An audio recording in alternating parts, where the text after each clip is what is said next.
little discretionary warning on this one. I found a seal tonight in a state of disrepair. I have harvested the skull, and some footage of that will be included in this video. So it's rated M for meaty, and if that's not your cup of tea, then probably switch it off about now. So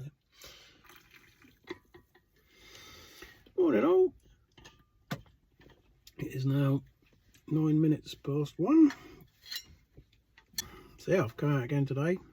Come to back to Warbleswick today, which is a beautiful little seaside village if you ever fancy a day out. I think Walbard was a Saxon, going back way back, and a wick was a kind of a bay really, where you could land a ship, sort of a quay or a wharf. So it's Walbard's Wick, and it's now Walbleswick. So yeah, I'm back down by the Crab River, which is the River Dunwich. It used to come out at Dunwich, about 3 miles away.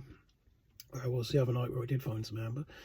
But during medieval times, with the erosion and the destruction of the town, the river got blocked, and it made its way across the marsh, and it now comes out here. So I've never really explored the river. That's something I might do with a canoe in the summer months, but for now I'm just going to cross the river via the footbridge where you catch the crabs, and we head across the salt marsh and get out on the beach. This is where I picked up the little green mystery rock the other day that glowed so brightly that everyone thought was eupolite, which I'm fairly sure, closer investigation, it looks like crumbs of uranium glass stuck in some sort of cement. So yeah, I'll be on the lookout for anything green tonight and see if I can find some more of that. But I don't think I'm going to pick up amber here tonight. That's quite unlikely. There hasn't been any storm surges for a few days. But I'm going to walk along, see if I can get as far as Dunwich. That's about 2.7 miles from this point to that point.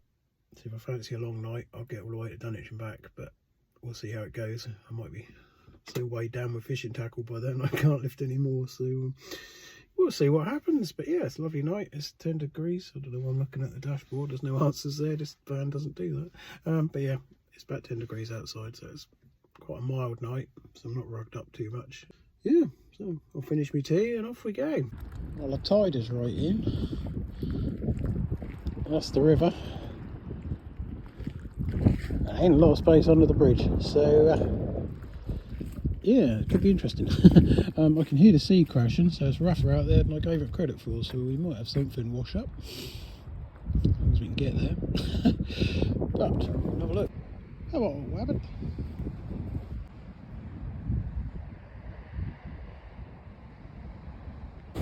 First crime scene of the night. If there's any hooks in that, but I'll bag it anyway.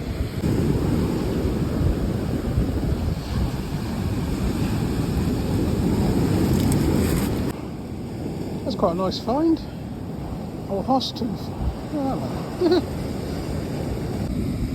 little neck vertebrae there, probably a deer or a sheep or something. These big cubes are tank blocks. They were placed in a row all the way along the beach here. The idea being, when the jerry landed, he couldn't get his tanks over the blocks. Whether that would have worked or not, I'm not sure. Token gesture, I think they were. I couldn't see any of these blocks last time I was here, a few days ago. Now the whole row has been exposed.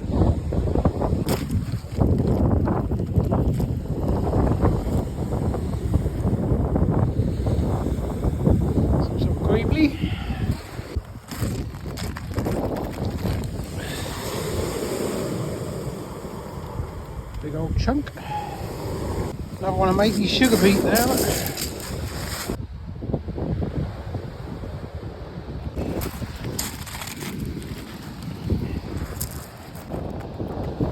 Watch the birds, man.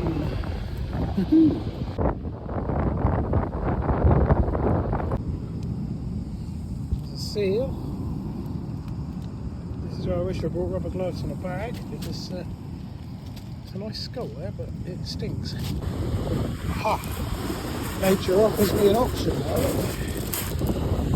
I'll take one of these sticks, tie the seal's head to that, and carry it back without getting it off.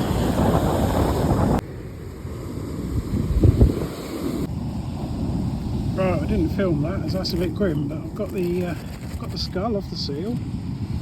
This is where all the bits of string I keep picking up come in handy, because I can now tie the skull to that stick, carry it home without getting it all over me. There we go. That's better.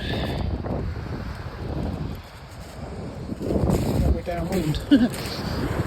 Yeah, I never like to leave a good skull like that behind. I know it's a real shame to see a seal in that condition, but that's a skull that I can study and learn from and use as a reference for carving, so I shan't waste it, not tonight.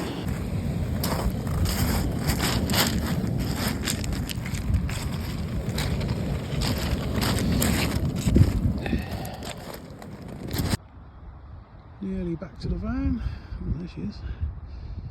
Cup of tea, lovely.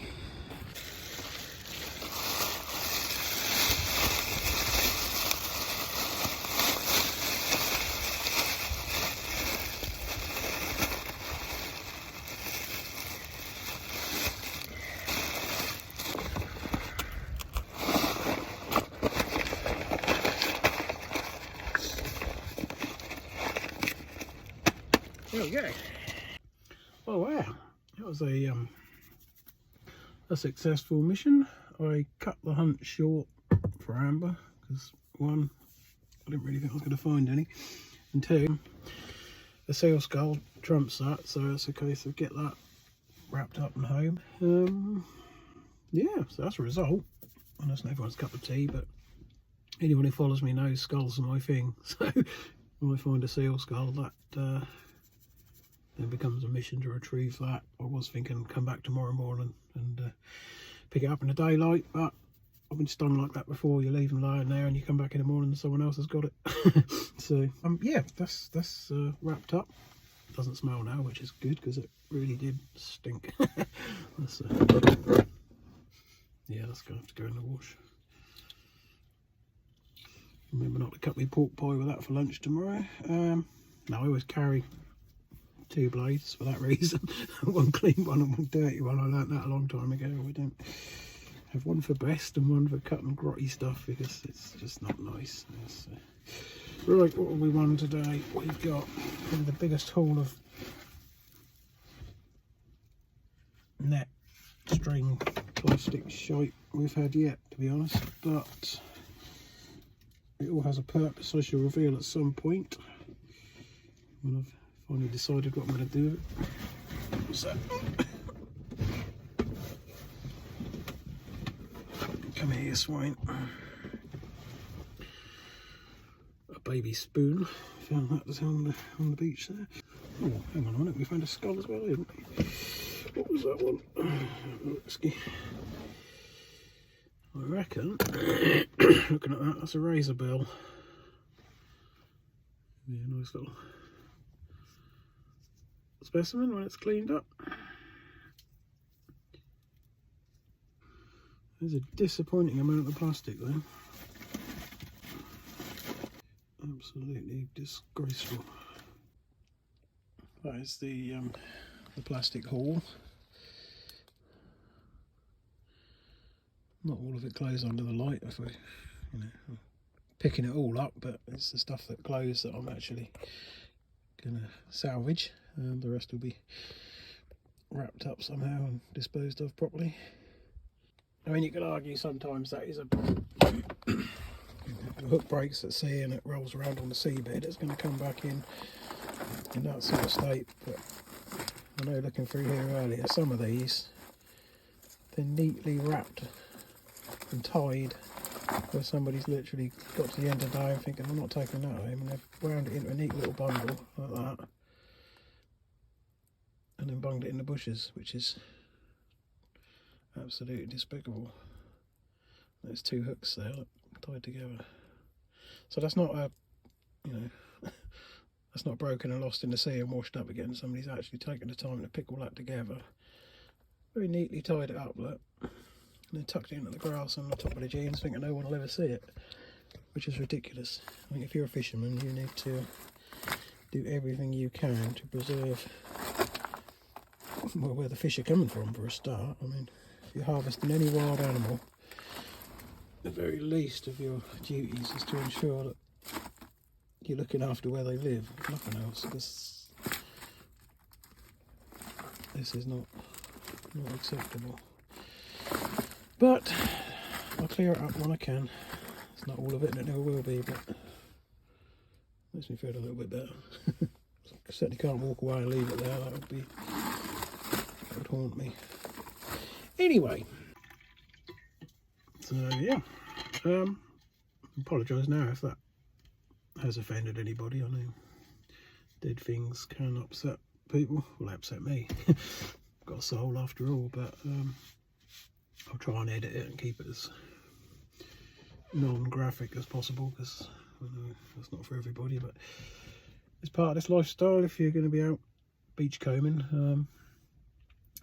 especially if you're a skull hunter as well. That is part of the task for me, but yeah, like I say, nothing's wasted. I'll take it home now and put it in the bone box. I'll go under a crate in the garden covered in the leaves and leave it there till the spring, and let nature have back what is usable. When it's just bones and teeth, I'll take it in, clean it up, and add that to the collection. Seal skulls in the UK at the moment aren't covered under licensing. Pinnipeds aren't. If it was seal or porpoise, I mean whale or porpoise or dolphin, something like that, then I wouldn't touch it. You can't have that because it's under license. But seals currently aren't, as long as you aren't killing them to take the skulls. There's no problem in picking up a dead seal skull on the beach. I often do. That'll be the 5th one I've got now, so yeah, it's a shame, but it's better than it used to be. Back in the 90s, canine distemper hit Norfolk really badly, and it wiped out nearly all of the seals basically within a couple of years, and it was horrific. It was absolute carnage, and for a lot of years you didn't see a seal from, you know, one year to the next, whereas now you can go up to Horsey and sit there and watch 3,000 or 4,000 of them at one time. So they made a really good comeback, and the fact that you're seeing them dead washed up on the shore is a sign that there's plenty of them out there. It's encouraging that there are seals back in the water. Still signs that there's a healthy population out there somewhere. Right, that'll do for tonight. I'll get home, get the toaster on, and head for bed. Jolly good. Take care. I'll bring you along next time. See you later.